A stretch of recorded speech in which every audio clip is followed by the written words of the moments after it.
राधे राधे। दिवाली आ रही है तो सबको लक्ष्मी चाहिए, और लक्ष्य शब्द से लक्ष्मी, लक्ष्मी हो तो लक्ष्य सिद्ध हो, और महालक्ष्मी यानी महालक्ष्य, महालक्ष्य की प्राप्ति हो जाती है। और अलक्ष्मी होते वो तो कोई काम की नहीं, लक्ष्मी ही कार्य सिद्ध करती है। और लक्ष्मी प्राप्त करने का जो वेदों में विवरण है, वेदों के अनुसार जो विधि है, उस विधि को अपनाएं तो महालक्ष्मी की कृपा सुनिश्चित है। जो वेदों में विधि का विधान है, वेदों में जो विधि बताई है उसका विधान हमने जान लिया और उसको हमने कर लिया तो महालक्ष्मी की कृपा सुनिश्चित ही है। तो वेदों में विवरण है, जो वर्णन है, सबसे पहले श्री सूक्त को, हिरण्यवर्णाम हरिणीम सुवर्ण रजस्रजाम, यानी हिरण्य यानी चांदी, सुवर्ण यानी सोना, चंद्राम हिरणमीम लक्ष्मीम यानी चंद्रमा, देने प्रदान करने वाला है लक्ष्मी। वो कैसे, ये क्या विधि है। और फिर वेद का मंत्र, श्रीश्च ते लक्ष्मीश्च पत्न्या बहोरात्रे पार्श्वे नक्षत्राणि रूपमसिनो व्यातम् इष्णन्निखाणं मुम्मैखाण सर्वलोकं मैखाण। श्रीश्च ते लक्ष्मीश्च पत्न्या, श्री और लक्ष्मी, श्री यानी महालक्ष्मी और लक्ष्मी यानी पत्नियां, पत्नी नहीं, पत्नियां द्वितीय विभक्ति है, दोनों पत्नियां, नारायण की दोनों पत्नियां श्री और लक्ष्मी। लक्ष्मी से पत्नियां बहोरात्रे यानी मध्य रात्रि, पार्श्वे यानी किसके पास में, चंद्रमा के पास में, नक्षत्राणि रूपम अश्विनो यानी अश्विनी का, अश्विनी नक्षत्र है वो चंद्रमा के सबसे नजदीक है। रूपम तो अश्विनी के जैसा रूप, अश्विनी का रूप कैसा है, अश्व के जैसा, 3 तारों का समूह है वो है अश्विनी, चंद्रमा के सबसे नजदीक। रूपम अश्विनो व्यातम जो व्याप्त है, इखनन निखाणम मुम्बई खाण, यानी इस विधि को अगर हम अपना लें तो सुनिश्चित महालक्ष्मी की कृपा होगी, इसमें तनिक भी संदेह नहीं है। और महालक्ष्मी कहते हैं सिद्धियां 3 ही है, परम सिद्धियां 3 ही है, महालक्ष्मी, महाकाली और महासरस्वती, 3 ही महासिद्धियां हैं। बाकी जितनी भी सिद्धियां हैं वो सिद्धियां, महा यानी सबसे बड़ा, उससे बड़ा कोई नहीं, महाकाल महादेव, उससे बड़ा कोई नहीं, महासिद्धियां 3 ही है। और सिद्धियां बहुत सारी है, 10 महाविद्या, यानी पहले 10 आया फिर महाविद्या आई है, यानी 10 मिलाकर के ये महाविद्या बनती है। और सिद्धियों में यानी कहते हैं कि बहुत सारी सिद्धियां, और परम जो सिद्धियां वो 3 ही हैं।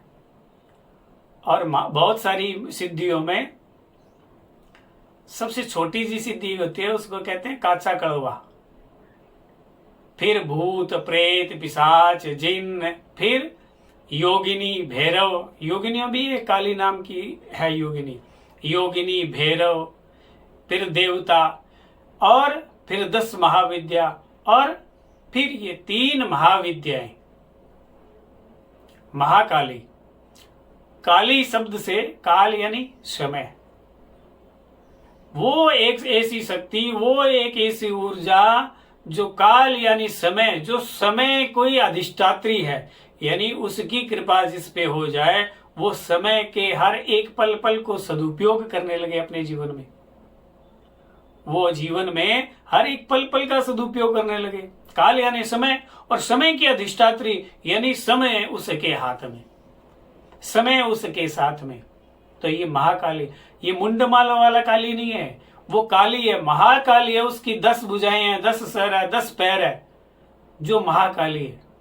फिर महालक्ष्मी, और मां सरस्वती कौन सी भी, सरस्वती है बगला, सरस्वती है बगला, इसीलिए बगला में वह ग, सरस्वती की अधिष्ठात्री सरस्वती बगला। वागर्थाविव संपृक्तो वागर्थ प्रतिपत्तये जगतः पितरो वंदे पार्वती परमेश्वरो। वागर्थाविव संपृक्तो यानी वागीश्वरी है, वो कौन है, सरस्वती। और बगलामुखी के मंत्र में क्या है, बगलामुखी ओम हेम ह्रीम क्लीम बगलामुखी, सबसे पहले देवी का नाम आता है। जिस मंत्र में जिसका नाम हो उसका वही मंत्र। फिर वाचम मुखम, यानी मुख में, जिह्वा में किसका वास है? सरस्वती का। सरस्वती को कौन कंट्रोल कर सकती है? या तो उसकी अधिष्ठात्री या वो स्वयं। बुद्धि विनाश है, यानी बुद्धि पे किसका कंट्रोल है? सरस्वती का। इसलिए कहते हैं सिद्धियां तीन ही है, बगला, श्री और काली। बगला, श्री और काली, ये तीन ही महासिद्धियां हैं। संपूर्ण ब्रह्मांड में महासिद्धियां तीन ही हैं।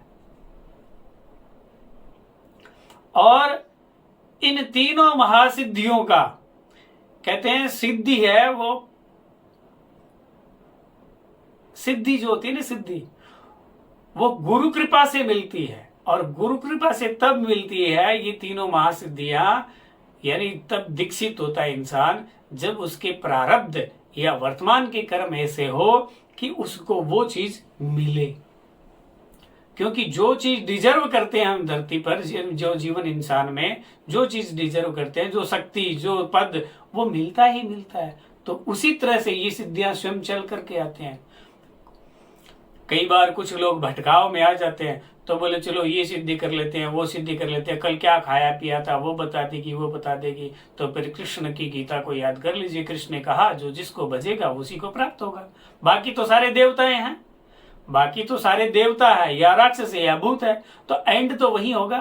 तो अंत गति सो, यानी कि जीवन में एंड अच्छा हो तो सब कुछ अच्छा हो। व्यापार का एंड अच्छा, हर कार्य का अच्छा, यानी एंड अच्छा हो। तो जीवन का एंड तो मृत्यु है। तो फिर आप कहां जाने वाले हो?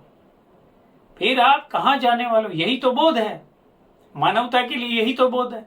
तो आप कहां जाने वाले हो? तो जिसको भजोगे।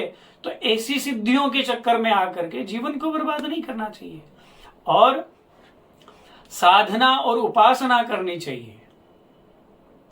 उप यानी पास, समीप, सना यानी उसमें सना हुआ रहना, उपवास यानी उसका वास हो।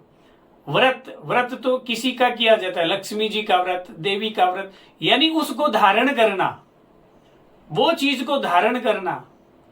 इसको समझते हुए फिर हम वो निर्वहन करें, वो कार्य करें।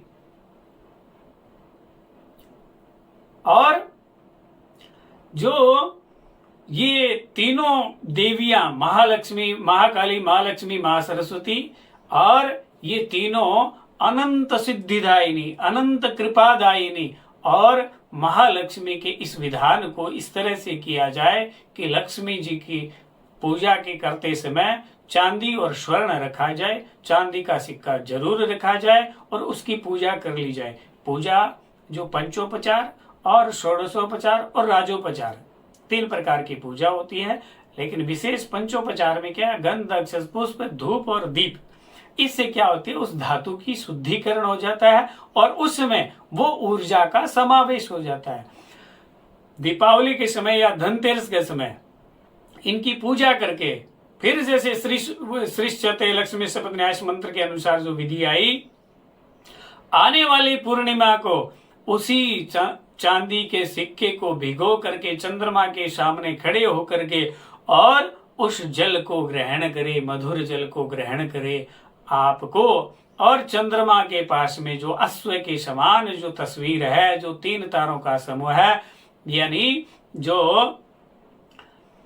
अश्विनी नक्षत्र है, उसका भी धारण करते हुए और वो जल को ग्रहण करें।